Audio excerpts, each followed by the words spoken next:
Assalamualaikum warahmatullahi wabarakatuh.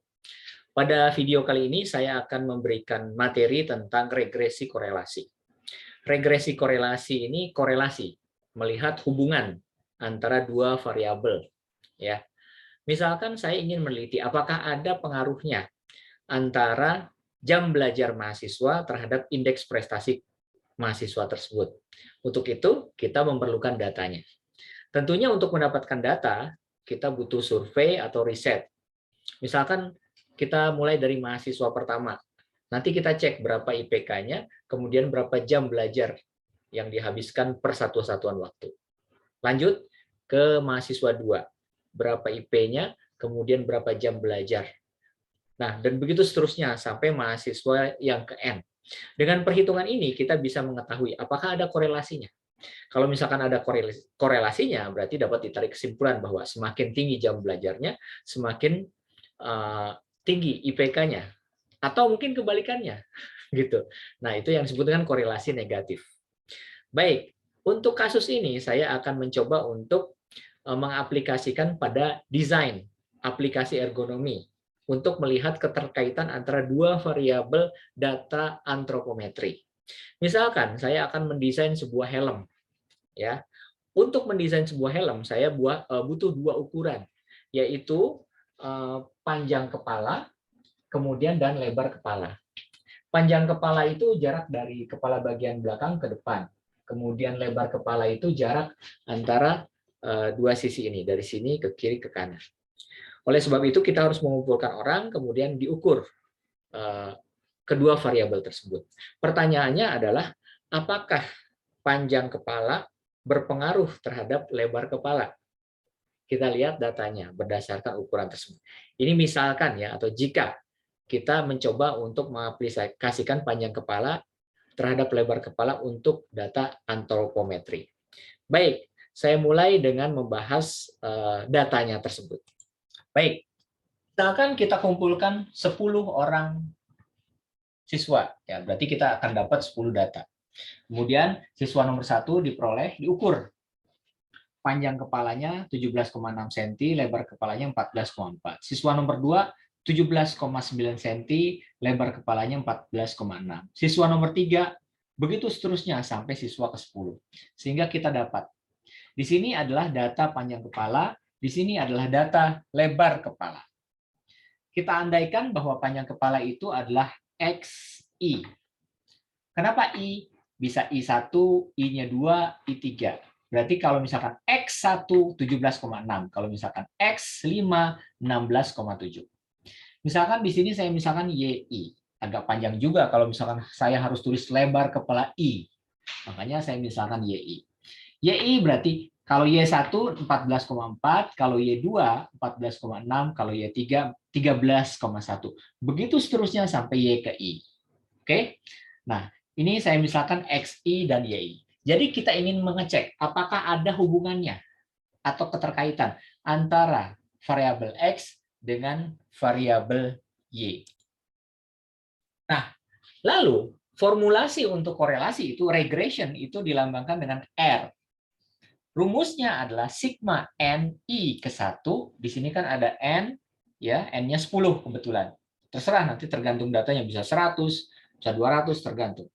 Formulasinya adalah XI min X bar dikali YI min Y bar dibagi akar dari sigma N dibagi I sama dengan NI sama dengan 1, XI min X bar dipangkatkan 2 dikali sigma NI sama dengan 1, YI min Y bar dipangkatkan 2.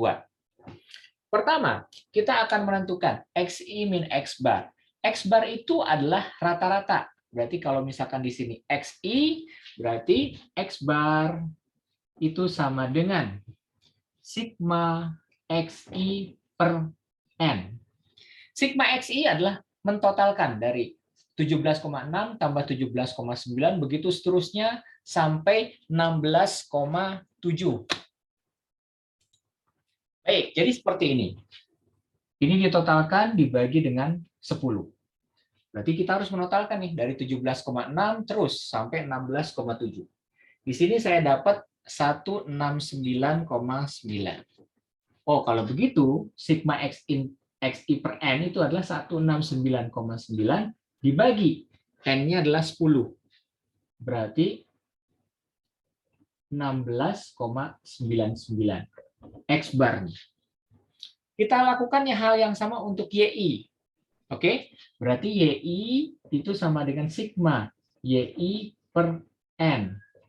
Ya, Anda menjumlahkan 14,4 tambah 14,6, 14,4 ditambah terus sampai 13,1. Dibagi dengan 10. Berarti ini ditotalkan terus sampai ke sini. Saya dapat totalnya di sini adalah 135,6. Oke. 135,6 itu adalah sigma YI. Berarti 135,6 itu sigma YI. Dibagi N-nya adalah 10. Berarti 10 itu sama dengan 13,56. Berarti X bar dapat, Y barnya itu juga dapat. X barnya 16,99, Y barnya 13,56. Langkah berikutnya adalah kita akan menentukan ini. XI dikurangi X bar. Kita anggap di sini ya. XI dikurangi X bar. Berarti 17,6 itu kan XI. Dikurangi X barnya 16,99. Hasilnya ditaruh di sini. Kemudian yang kedua 17,9 dikurangi 16,99, hasilnya ditaruh di sini. Dan begitu seterusnya sampai di bawah.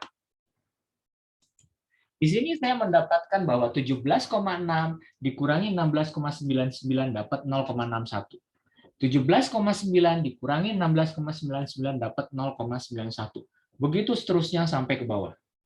Berikutnya adalah YI dikurangi Y bar atau Y rata-rata. YI di sini adalah lebar kepala. Berarti kan 14,4 dikurangi 13,56, hasilnya taruh sini. 14,46 dikurangi 13,56, hasilnya ditaruh di sini. Begitu seterusnya sampai ke bawah. Di sini saya mendapatkan bahwa 14,4 dikurangi 13,56 adalah 0,84. 14,6 dikurangi 13,56 adalah 1,04. Begitu seterusnya sampai yang ke 10. 13,1 dikurangi 13,56 dapat minus 0,46. Oke. Langkah berikutnya adalah kita ingin memangkatkan 2. Karena di formulasinya ada formulasi XI dikurangi X bar kemudian dipangkatkan 2. Berarti ini harus kita pangkatkan 2. Jadi di sini XI dikurangi X bar dipangkatkan 2. Oh, kalau begitu 0,61 dikali 0,61 hasilnya ditaruh di sini. 0,91 pangkat 2 hasilnya ditaruh di sini. Di sini saya mendapatkan bahwa 17,6 pangkat 2, 0,61 pangkat 2 adalah 0,372. 0,91 kali 0,91 itu adalah 0,828. Begitu seterusnya sampai N yang ke-10. Yaitu minus 0,29 kali minus 0,29 adalah 0,084. Dia jadi positif. Jangan lupa, setelah itu Anda totalkan. Ini tambah ini, begitu seterusnya ke bawah. Kenapa? Karena di sini ada sigma. Sigma itu berarti kan total. XI min X bar, kemudian dipangkatkan 2. Di sini saya mendapatkan totalnya adalah 2,409. Hal yang sama dilakukan untuk YI. Nah, di sini. YI min Y bar. Kenapa? Karena kita butuh data untuk ini. Oh, kalau begitu, YI min Y bar dipangkatkan 2. Caranya adalah, di sini YI min Y bar udah dapat 0,84 pangkat 2 taruh sini. Berarti 1,04 kali 1,04 taruh sini. Begitu seterusnya sampai yang ke bawah. Di sini saya mendapatkan bahwa 0,84 dikali 0,84 dapat 0,706. 1,04 dipangkatkan 2 dapat 1,082. Terus Anda cari sampai N yang ke-10. Ya, didapat dari minus 0,46 kali minus 0,46 adalah 0,21. Setelah itu, Anda totalkan dari sini. Terus sampai ke bawah. 0,706 tambah 1,082, terus sampai 0,211. Didapat totalnya adalah 3,504.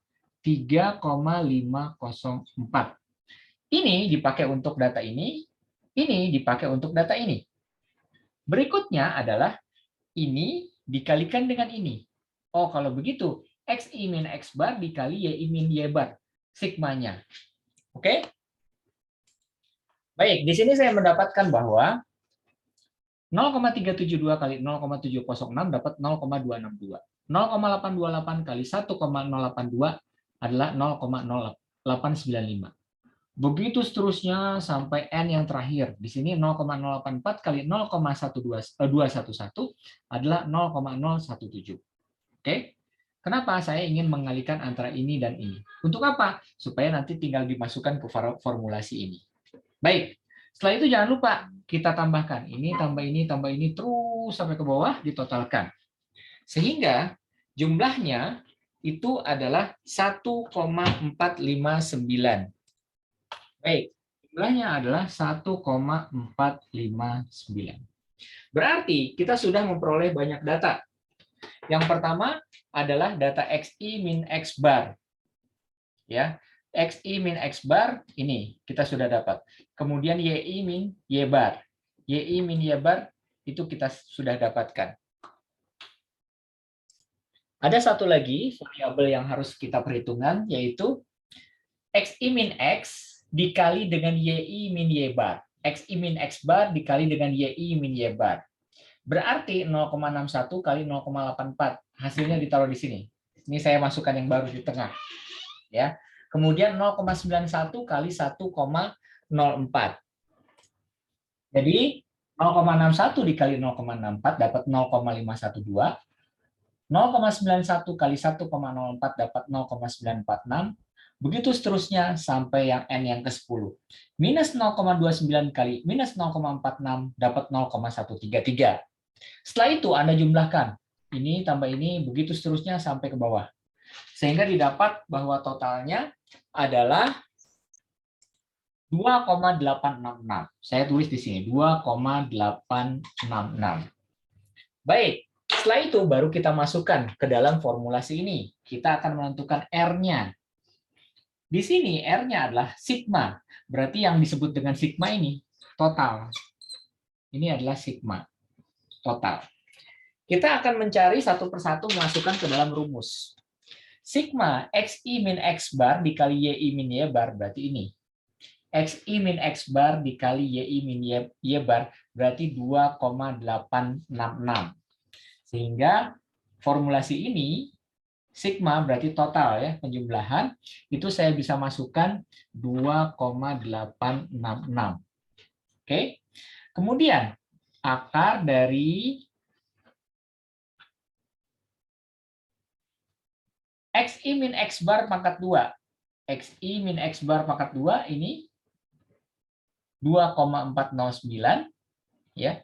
2,409 dikalikan dengan YI min Y bar pangkat 2. YI min Y bar pangkat 2 ini 3,504. 504. Jadi 2,409 diperoleh dari sini, 3,504 diperoleh dari sini. Ya. Kemudian diakarkan. Setelah itu baru Anda kalikan. Di sini didapat 2,866 dibagi dengan akar 2,409 dikali 3,504. Saya memperoleh bahwa akar 8,441. Ya. Setelah itu Anda bagikan 2,866 dibagi akar 8,441. Saya mendapatkan bahwa nilai R-nya itu sama dengan 0,896. Apa artinya 0,896? Metode yang kita pergunakan di sini itu adalah metode Pearson Product Moment Correlation. Jadi Pearson Product Moment Correlation. Ketentuannya adalah kalau misalkan nilai R yang didapat antara 0 sampai 0,2 berarti korelasi sangat lemah. Cenderung tidak ada korelasinya begitu. Kemudian antara 0,21 sampai 0,4 berarti korelasi memiliki keeratan lemah. 0,41 sampai 0,7 berarti korelasi memiliki keeratan kuat, agak menguat gitu ya. Kemudian 0,71 sampai 0,9 keeratan sangat kuat, dan 0,91 sampai 0,99 berarti memiliki keeratan kuat sekali. Kalau misalkan nilainya adalah 1 R-nya, berarti korelasinya adalah sempurna. Nah, berdasarkan hasil perhitungan kita, R-nya adalah 0,896. Berarti korelasi antara variabel X dan Y ini kuat, ya, cenderung mendekati 0,9. Atau kita bisa mengatakan bahwa lebar kepala itu memiliki hubungan erat dengan panjang kepala begitu. Untuk korelasi dengan perancangan aplikasi ergonomi di atas. Tetapi sebenarnya ada juga yang mengatakan bahwa kalau nilai koefisien korelasi R lebih besar dari sama dengan 0,7, ya, berarti dia kuat, punya hubungan kuat, ya. Nah, di sini kita lihat 0,896 tentunya lebih besar dari atau sama dengan 0,7. Berarti korelasinya itu adalah kuat. Ini metode yang kita gunakan regresi korelasi dengan menggunakan metode Pearson Product Moment Correlation Coefficient. Silakan dicatat. Semoga bermanfaat.